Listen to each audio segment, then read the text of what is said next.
I have to come with it all. I have to do more. Obviously, just to secure the win is doing just enough to get a draw. So I have to push harder. I have to train harder. I have to be more mean. I have to be more physical. I have to do a lot. I have to do everything just a little more. And I think that will definitely put me over the hump. And is it gonna be a rematch, or y'all still working on it, or what's the plan? It's gonna be a rematch. But it's not. Times out of 10, sealed to deliver. Yeah, it's. Tank Davis and Lamont Roach are set for a highly anticipated rematch, which promises to be even more intense than their first encounter. The controversy surrounding their initial fight has only fueled their rivalry, with both fighters determined to leave no doubts this time. Scheduled for June 21st in Las Vegas, the bout is expected to be a battle where the judges won't be needed. Tank has already made his intentions clear, telling Roach he won't make it to the final rounds. However, Roach remains confident, stating that he will defeat Tank once again. Yes, and after I beat him the second time, I probably would ask the WBA to let me go up to 140 and fight. Roach hasn't held back his frustrations, particularly regarding referee Willis. In his view, Willis made several mistakes that influenced the outcome of the fight, from giving Davis extra time to recover after taking a knee to ignoring what Roach claims were illegal actions in the corner. The challenger firmly believes he was unfairly denied a victory. Do get that rematch on June the 21st. I believe that'll be big news, big news, big news, big news. I believe that'll be big, man. So if we can get that fight, man. Hell no, he can't referee the next fight, Roach vented. It is what it is. Just look at how many times he messed up the fight. The knee, him going to the corner for assistance. While Roach didn't outright accuse Davis of cheating, he insisted that his opponent benefited from questionable officiating. You can't do any of that.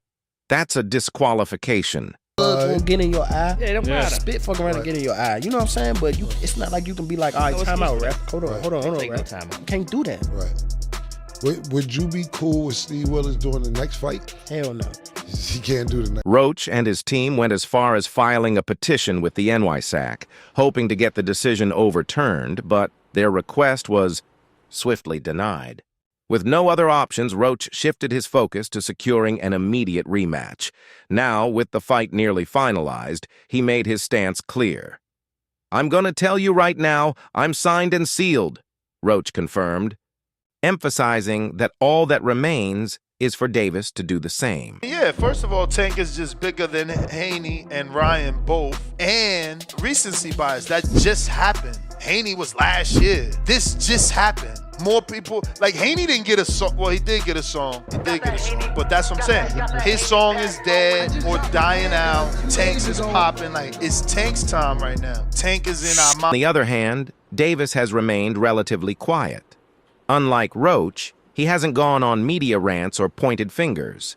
Instead, he has gone straight into training, shutting out distractions and preparing with a new level of intensity. Whispers from his camp suggest that Davis has taken all the criticism to heart and is using it as motivation. He knows what people are saying, Calvin Ford said when asked about Tank. That's why he's not playing around this time. No distractions. No outside noise. He's coming to make a statement. Davis himself recently broke his silence, making his intentions clear. "I ain't letting this one go to the judges," he said. "This time I'm closing the show." Me too. That was on me for sure. Because I ain't pick it up when I supposed to pick it up. And I could have definitely did more. He caught me with a good shot, but it was times that I sat in there with him and I'm like, damn, this guy like super slow. Well, not super slow, but he's slow. The WBA has already confirmed that the rematch will be mandated, meaning Davis must accept the fight or risk losing his title. However, even if the belt weren't on the line, Tank made it clear he wouldn't hesitate. He's not concerned with technicalities. He wants to leave no doubt. In his mind, Roach was lucky the first fight even made it to the final bell, but this time, he plans to finish the job. Roach, on the other hand, believes he holds the key to victory. He saw the flaws in Davis's approach, exploited them early, and forced the champion into situations. He got decent power for sure. I ain't gonna say it's exaggerated. I told y'all I got a chin. I ain't going like that. It's just not gonna happen. But like I said, I see why he knocked people out, and I think he felt my power too. Like, I think that's what negated a lot of his shots. And once I took his best shot... Roach's S movement, counterpunching, and discipline made the fight competitive, and in his mind, it was enough to deserve the win outright. However, he knows that Davis's power remained a factor, and avoiding it for 12 rounds isn't easy. Negotiations for the rematch have moved quickly, with both camps eager to run it back.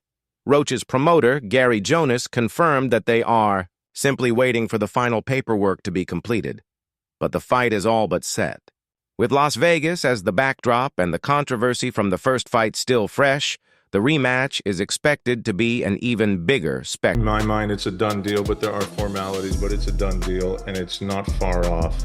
I can't give you more than that right now, but what I can tell you is that it's going to be an interesting fight. I think you've got dynamics. You've got Gervonta, who's probably going to be angry, probably woken up, probably more focused than he has been, not talking about retirement. That's a fact. Roach remains confident, but cautious.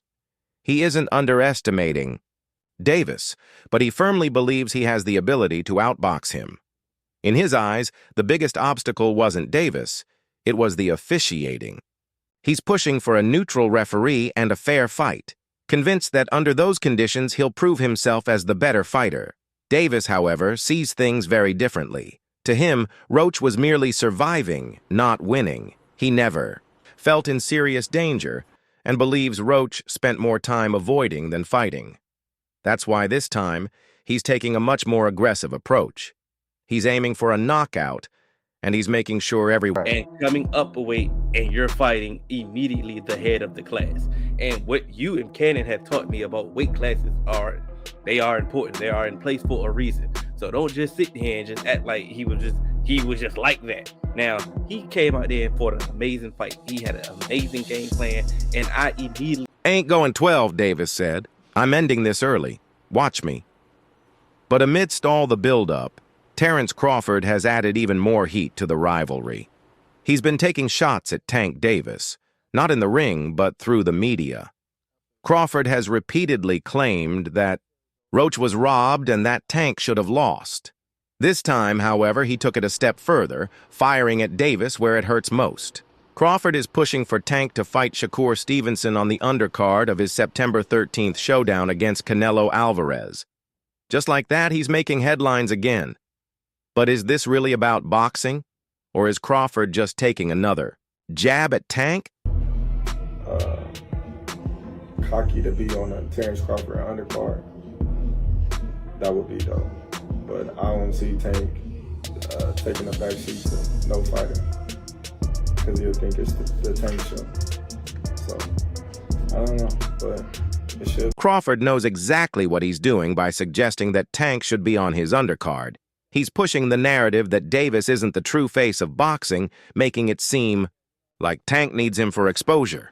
But let's be real. Who really needs who here? If anything, it's Crawford who could use Tank to boost his own fight. Davis doesn't need to fight on anyone's undercard. His bouts sell on their own. Meanwhile, Crawford's history with pay-per-view numbers isn't exactly stellar. Outside of his fight with Errol Spence, most of his PPV events have flopped. Even against Canelo, there's a real risk that the fight won't be the blockbuster event he's hoping for. Is that ever a possible fight?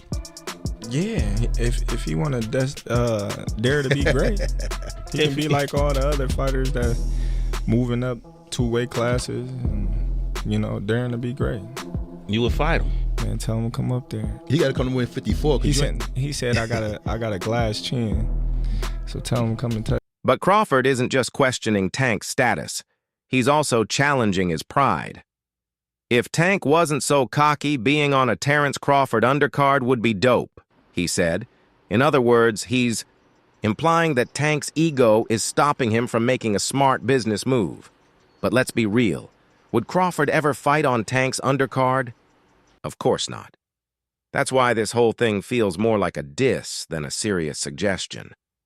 Crawford is testing Tank, trying to get a reaction out of him. And let's be honest, he probably will. The tension between these two has been brewing for a while. Crawford has taken plenty of indirect shots at Tank before, even calling Shakur either you or Keyshawn's gonna get Tank. Has acted like Tank isn't even part of the conversation. But let's not forget, this is the same Gervonta Tank Davis who has knocked out 28 of his 31 opponents, the same Tank who has sold out arenas and broken pay-per-view records, the same Tank who made Ryan Garcia quit with a body shot. Yet, according to Crawford, Lamont Roach is the only one of those 31 fighters to come close to beating Tank. In reality, Crawford, like many others, believes Roach actually won that fight. That's the basis of his conclusion, that Tank is going to take a beating in the rematch. But why is Crawford acting like Tank needs to prove something? Maybe because deep down, he knows Tank is a bigger star than he is, and that's got to sting for a guy who considers himself one of the best pound-for-pound fighters in the world. Crawford might be undefeated, but he hasn't built the same kind of global fan base that... Catchweight, you come up to 47. Not even entertaining catchweight. No, I'm not. He's a champ though too, undefeated. And, what champ? Come on, man, tell me what belt. You know boxing. You forgot Devin Haney is undisputed. Devin Haney got all the belts. He the champ. Nobody else the champ. I'm gonna come up here where the big boys at. And the truth is, Tank versus Shakur isn't happening anytime soon. And it's not just about pride, it's about business. Shakur is a talented fighter, but he's not a big draw. His style doesn't excite casual fans, and Tank has made it clear that if he's going to take a fight, it has to be worth it. Let's be real. Shakur isn't pulling in massive pay-per-view numbers. On the other hand, a rematch with Ryan Garcia? Now that is money. If Tank is weighing his options, why would he settle for a fight with Shakur when he could cash in against Ryan again? Versus Devin or Shakur versus Tank. Those are the two big fights that I would like to see next. Tank Davis, Shakur Stevenson. Who wins that fight right now? Shakur. Shakur. And let's not forget the bigger issue. Crawford and Tank don't even fight in the same division. Crawford is moving up to 168 for this fight, far beyond Tank's weight class. So why? Is he even talking about Tank? According to many, it's because he knows who the real star is. He knows that mentioning Tank's name guarantees attention, but it's a risky game. If he keeps poking at Tank, it's only a matter of time before Tank fires back. And if there's one thing we know about Gervonta Davis... He's still a pound-for-pound fighter. Yeah. What do you think about that fight that happened? You thought it was just an off night, or...? Everybody has an off night. Everybody has an off night. I had a off night with Cruz. Everyone has a off night. Romero believes GervontaDavis will make the necessary adjustments to win the rematch against Lamont Roach. Speaking to The Ring, he explained that Roach shocked the boxing world with his performance and may have even surprised himself. However, Romero is convinced that Davis won't allow that to happen again. He pointed out that Davis is a 3-division world champion and one of the greatest fighters of this generation. In his opinion, the rematch must happen because the first fight left too many questions unanswered. And I think the commission does need to do something with that knee. Because if they don't, then all of us are going to think we could take a knee anytime we want. You know, they got to do something about it. I mean, they did something about me, you got to do something about other people. You know, rules are rules, right? It's, you know, I like Tank, though, personally. But a rule is a rule. You can't go and take a knee and then just expect not to be knocked down. You know, you can't get away with it, stuff like that. But not everyone is convinced that adjustments alone will be enough. There's a growing argument that Roach didn't just have a good night. He exposed real flaws in Davis's game. Some believe Davis's struggles weren't just about underestimating Roach, but a sign that he's not as dominant as many thought. Roach proved he could take Davis's power, walk him down, and force him into uncomfortable situations. If Davis's power wasn't enough to put Roach away the first time, why should it be any different in the rematch? Ryan Garcia, however, is fully backing Davis. Speaking to ES News, he admitted that Tank likely thought the fight would be easier than it was. He believes Davis expected Roach to fold under pressure, and when that didn't happen, It threw him off.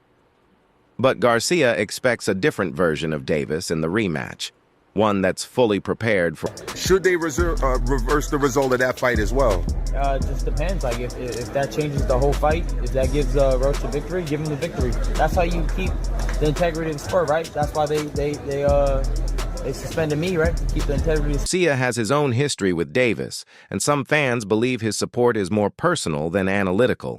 If Davis wins, it makes Garcia's loss to him look better. But if Roach delivers another strong performance, it raises questions about how good Davis really is. That's why Garcia will be paying close attention, especially since a future rematch with Davis is still a possibility. However, he's also focused on his own career. He's set to fight Rolando Romero at Times Square in May, and if he wins, a rematch with Devin Haney is in the works. That could eventually lead to another showdown with Tank. I just rewatched it. Just literally rewatched it. Seriously. Wow. Yeah, highway robbery is right. Highway robbery is right. Like, Tim Bradley, on the other hand, isn't convinced that Davis deserved the draw. After rewatching the fight, he even changed his scorecard. Speaking. On his YouTube channel, Bradley focused on the moment Davis took a knee. He didn't hold back in his criticism, calling it a clear knockdown. He pointed out that Davis got hit, took a knee, and then tried to claim something was in his eye. Bradley wasn't buying that excuse. He reminded everyone that fighters can't take their own timeouts in boxing. If Davis had an issue, it was up to the referee to intervene. Bradley also noted that if Davis's braids were bothering him, that was his own. Hell no, bro. You like almost a 30-year-old prospect, dog. Fight the best. Fight Shakur. Oh, he tried to fight Loma. Bradley then explained that after rewatching the fight, he now sees it as a clear win for Roach. He scored it either 7 rounds to 5 or even 8 rounds to 4 in Roach's favor. He made it clear that he wasn't trying to disrespect Davis. He just felt that Roach outworked him. In Bradley's opinion, Davis wasn't active enough, and Roach controlled more of the fight than people originally gave him credit for. D2 player. And I was showing love to Lamont and saying that he's a D2 player simply because he's not at the level that Tank is at. But he's scoring the same amount of points at the D2 level. But when you put them on the court in the one-on-one, say again? Why can't he be mid-major? Why he got to be D2? I want to make it significant, you know. Not everyone agrees with Bradley. Speaking on the Porter Way podcast, Sean Porter defended the draw. He acknowledged that many people felt Roach won, but he urged them to rewatch the fight before jumping to conclusions. Porter pointed out that just because Davis wasn't in control the entire time doesn't mean he lost every close round. He originally scored the fight as a draw and still stands by that assessment.